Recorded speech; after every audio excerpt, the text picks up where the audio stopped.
பவ. அன்பர்கள் அனைவருக்கும் ஆத்ம வணக்கங்கள். இந்த பதிவு சிறப்பான பதிவு. காசு, பணம், துட்டு, மணி.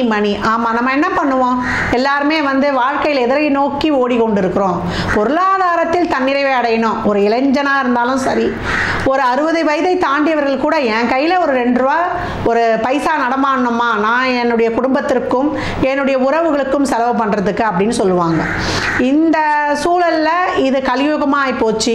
பணம் இருந்தால் தான் மதிப்பு. அருள் இல்லாருக்கு அவ்வுலகம் இல்லை, பொருள் இல்லாருக்கு இவ்வுலகம் இல்லை. நம்மளுடைய தெய்வ புலவர் வள்ளுவர் தாத்தா சொல்லிட்டே போயிட்டார். அப்போ பொருள் இல்லைன்னா இந்த உலகத்தில் வாழ முடியாது அப்படின்னு சொல்லிட்டு போயிட்டு, அது எப்போ எவ்வளோ காலங்களுக்கு முன்னாடி சொல்லிட்டாரு. இப்போ இருக்கக்கூடிய சூழல் ஏன்னா முக்காலத்திற்கும் பொருந்தும் நம்மளுடைய உலக பொதுமுறையான திருக்குறள். அதில் அப்பயே சொல்லிட்டு, அப்போ அவர் எவ்வளோ அவர் ஞானி பாருங்க, அப்பயே கணிச்சிட்டு போயிட்டார். இனி வரக்கூடிய காலங்கள்லாம் ராகுவின் ஆதிக்கம்.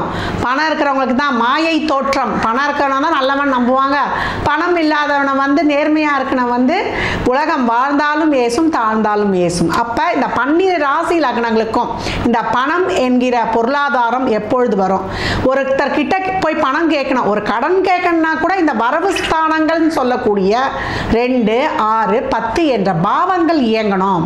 குறிப்பா 2ஆம் இடம் இயங்கும் போது தான் நம்மளுக்கு பணம் வருவாய் கிடைக்கும். ஒரு தொழில் அமைஞ்சா கூட ஒரு சிலருக்கு எனக்கு சம்பளமே கொடுக்கலன்னு சொல்றது கூட நம்ம கேள்விப்பட்டிருக்கோம்.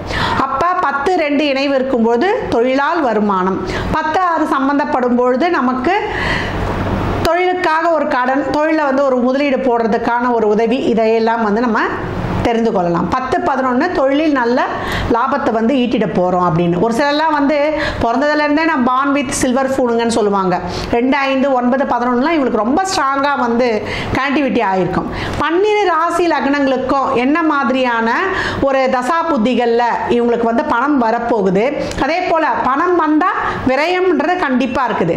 அதை உணர்த்தக்கூடிய பாவங்கள் 4, 8, 12. பெரும்பாலும் நம்ம என்ன சொல்கிறோம், ஒருத்தர் நல்லா வசதியாக வாழ்ந்துட்டார்னா அவனுக்கு என்னப்பா குறைச்சல், அவனுக்கு சுக்கிர தசை அடிக்குது அப்படின்னு சொல்கிறோம். சுக்கிர தசையில் ஒரு பைசா இல்லாமல் நின்றவங்களும் உண்டு.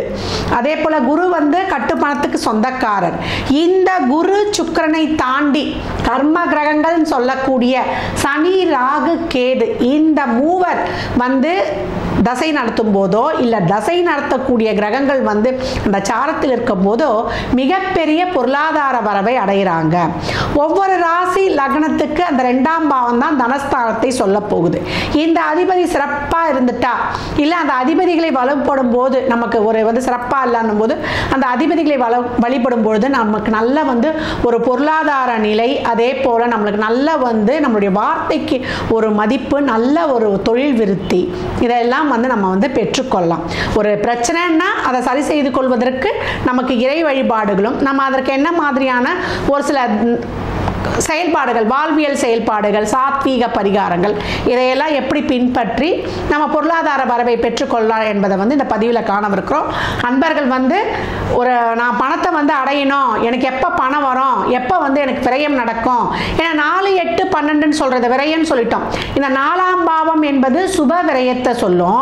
8ஆம் பாவம் என்பது கோர்ட்டு, கேஸு, வம்பு, வழக்கு, இதன் மூலம் செலவாகிறது. இல்லை நம்ம ஒரு இடத்துக்கிட்ட எடுத்துகிட்டு போய் ஒரு பொருளாதாரத்தை கொடுத்துட்டு அந்த பணம் நமக்கு வருமா வராதா என்ற சிந்தனையில் மூழ்கிறது. 12ஆம் இடம் என்பது போன பணம் திரும்பியே வராது, இல்லை அடுத்தவன் பணம் நம்ம கைக்கு வருமா. இந்த 2, 6, 10, 4, 8, 12 நம்ம வருவாயை பெறப்போகிறோமா, இல்லை நம்மளுடைய பொருளாதாரம் வெளியிடத்துக்கு போக போகுதா என்பதெல்லாம் நமக்கு நடக்கக்கூடிய தசாபுத்திகளும், அந்த கிரகங்கள் நமக்கு என்ன தருது, பொருளாதாரத்தை தரும்பொழுது நம்ம பொருளாதாரத்தில் ஒரு ஃபுல்ஃபில் அடைவோம். அது ஒரு உயிர் பாவங்களாக செயல்படும் பொழுது நம்மளுக்கு ஒரு பொருளாதார விரயம் உண்டு. ஒரு உறவுகள் ஒரு பிரிவு இருக்கும். இந்த மாதிரியான செயல்பாடுகள் இருக்கும். இதை எப்படி நம்ம பாசிட்டிவாக ரிசீவ் பண்ண போகிறோம் என்பதெல்லாம் அவரவர் சுய ஜாதகத்தை பொறுத்து தான் அமையும். நம்ம இப்போ வரக்கூடிய ஒவ்வொரு பதிவுகள்லையும் 12 ராசி லக்னங்களுக்குரிய தன வருவாய் எப்போ வரும் என்பதை பற்றி நம்ம தெளிவாக காணலாம். பதிவை ஸ்கிப் பண்ணாமல் முழுமையாக பாருங்கள்.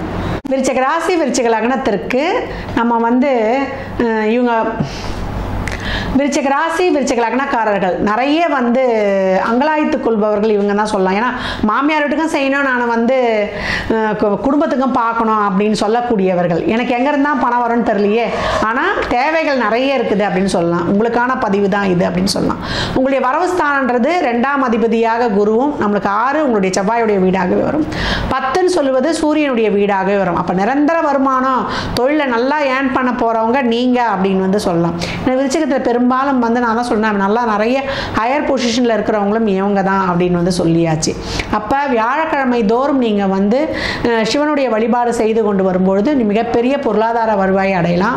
1 to 2 ஒரு இனிப்போட, அதாவது லட்டோட நீங்கள் வந்து சாப்பாடு வந்து தானம் செய்யும்பொழுது மிக சிறப்பான பொருளாதார முன்னேற்றத்தை பெறக்கூடியவர்கள். அதே போல் இவங்களுடைய 4ஆம் வீடாக வந்து நமக்கு சனியுடைய வீடாக வரும். அதே போல் 8ஆம் வீடாக புதனுடைய வீடாக வரும். 12ஆம் வீடாக சுக்கிரனுடைய வீடாக வரும். ரொம்ப விரயம் அளவுக்கு அதிகமாக போகுது. எப்போ திருமணம் ஆகுதோ கலத்தறத்துக்கோ இல்லை இவங்களுக்கோ ஒரு விரயம், அது ஹாஸ்பிட்டல் விரயமோ இல்லை வந்து ஒரு தொழில் சார்ந்த விரயமோ ஏதாவது ஒரு விரயத்தை சந்து கொண்டிருப்பார்கள். அந்த விரயம் மட்டுப்படுவதற்கு வெள்ளிக்கிழமைகளில் மதியம் 1 to 2 அன்னதானம் செய்யும்பொழுது இவங்களுடைய விரயம் மட்டுப்படும். மகாலட்சுமியை வணங்கும் பொழுது தாமரை, பன்னீர், ரோஜா கொடுத்து வணங்கும் பொழுது இவங்களுக்கு ரொம்ப சிறப்பாக இருக்கும். முல்லை மலரால் நம்ம சிவனை அர்ச்சிக்கும் போது, வில்வம் கொடுக்கும்பொழுது, சந்தனம் வாங்கி அபிஷேகத்துக்கு கொடுக்கும்போதெல்லாம் இவங்களுக்கு பொருளாதார வருவாய் இருக்கும். விரயம் மட்டுப்படுறதுக்கு தான் நம்மளுக்கு வந்து மகாலட்சுமியையும் சப்த கன்னியர்களை வழிபடுவது, அங்கே வந்து பன்னீர், ரோஜா, அதே போல் தாமரை மலர்கள்லாம் கொடுப்பது, அப்புறம் இனிப்பு வந்து தானம் கொடுப்பது, சர்க்கரை பொங்கல் வந்து குலதெய்வத்துக்கெலாம் படைத்து மங்கள பொருட்கள்லாம் வைத்து தானமாக கொடுக்கும்போதெல்லாம் அந்த விரயம் வந்து சுப விரயங்களாகவே இருக்கும். ஒரு ஏழை பெண்களுக்கு ஒரு கல்யாணத்துக்கு உதவி பண்ணுவது, பெண் குழந்தைகளுக்கு அழகு சாதன பொருட்கள் வாங்கி கொடுக்கும் பொழுதுலாம் இவங்க விரயம் மட்டுப்பட்டு இது வந்து சுப விரயமாக இவங்களுக்கு மாறக்கூடிய வாய்ப்புகள் வந்து ரொம்ப அதிகமாகவே இருக்கும் அப்படின்னு வந்து நம்ம தாராளமாக காணலாம். 12 ராசிக்கும் வந்து நம்ம வந்து எப்போ பணம் வருன்றதை பார்த்துருக்குறோம். இந்த காலங்களில் வந்து நம்ம வந்து ஏற்கனவே நான் சொன்ன மாதிரி தான் எந்த காலகட்டங்களில் வரும்னு சொல்லியிருக்கிறேன்.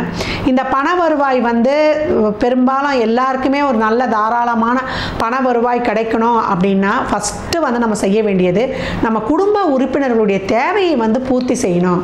இப்போ ஒரு கணவன் இருக்காருன்னு வச்சுக்கோங்க, ஒரு குடும்ப தலைவன், அவர் வந்து வீட்டில் இருக்கக்கூடிய அந்த அன்றாட தேவைகள்லாம் இருக்குல்ல, அதுக்கெலாம் வந்து ஆமாம் இந்த மாதம் கரண்ட் பில் ஜாஸ்தி ஆகிடுச்சா, இந்த மாதம் கேஸ் பில் ஜாஸ்தி ஆகிடுச்சா, இந்த மாதம் நம்மளுக்கு மளிகை சாமான் லிஸ்ட்டு ஜாஸ்தி ஆகிடுச்சான்ட்டு புலம்பிக் கொண்டு வீட்டு வாடகை ஜாஸ்தி ஆகிடுச்சுன்னு புலம்பலோடு அந்த பில்லை கட்டக்கூடாது.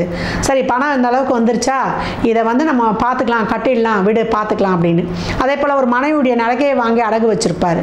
அப்போ அந்த நம்ம மனைவி வந்து வருத்தத்திலே இருக்காங்க, கவலைப்படாத உனக்கு இன்னும் ஒரு 2 மாதத்தில் மூட்டு கொடுத்துறேன்னு அந்த மாதிரி அந்த அம்மாவுக்கு மனசு வந்து ஒரு சந்தோஷமாக அங்கே வந்து பேசிடணும். இல்லைன்னா திட்டக்கூடாது, ஆமாம் நம்ம வீடு தாங்க தானே வாங்கி வச்சுருக்கேன் நம்ம டக்குன்னு அங்கே ஒரு முகம் காட்டக்கூடாது. பிள்ளைங்க அதெல்லாம் கேட்குறாங்களா, கணவன், மனைவி, அம்மா, அப்பா இவங்களுடைய அடிப்படை தேவைகளை வந்து சந்தோஷமாக பூர்த்தி செய்யணும். அதற்கு கடன் வாங்கி கூட செய்யலாம். அப்போ வீட்டில் இருக்கவங்க வந்து ஒரு மனக்குறையோடு இல்லாமல் இருக்கும்பொழுது நம்மளுக்கு சிறப்பான தன வருவாய் கிடைக்க போகிறோம்.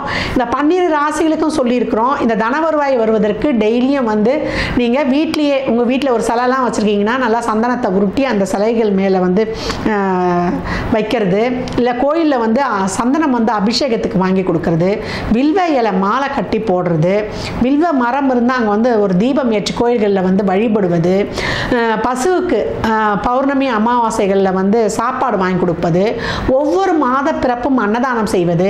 எப்போ நான் அன்னதானம் செய்யும்போது சொல்லியிருக்கேன், ஒரு எலுமிச்சங்காய் ஊறுகாய், ஒரு வாட்டர் பாட்டில் தண்ணி, மேலே சில்லறை பணம்னு சொல்லக்கூடிய ஒரு பணத்தை வைக்கணும்னு ஒரு இனிப்போட ஒரு வடை பாயசத்தோட ஒரு ஃபுல் மீல்ஸாக நீங்கள் வாங்கி கொடுத்துட்டீங்கன்னா இந்த பொருளாதார வரவும் இருக்கும், உங்களுடைய விரயமும் மட்டுப்படும் அப்படின்னு வந்து சொல்லலாம். இந்த தசாபுதிகள் உங்களுக்கு நடக்குதா நீங்கள் பாருங்கள். உங்கள் வீட்டில் வந்து ஒரு வண்டி, ஒரு டிவி, இல்லை ஒரு ஆடை ஆபரண நகைச்சேர்க்கைகள்லாம் வாங்கும் பொழுது இந்த 2, 6, 10, 4, 8, 12 கண்டிப்பாக ஏதாவது ஒரு வகையில் உங்களுக்கு சம்மந்தப்பட்டிருக்கும். உங்களுடைய சுய ஜாதகத்தோடு ஒப்பிட்டு பார்த்துருங்க.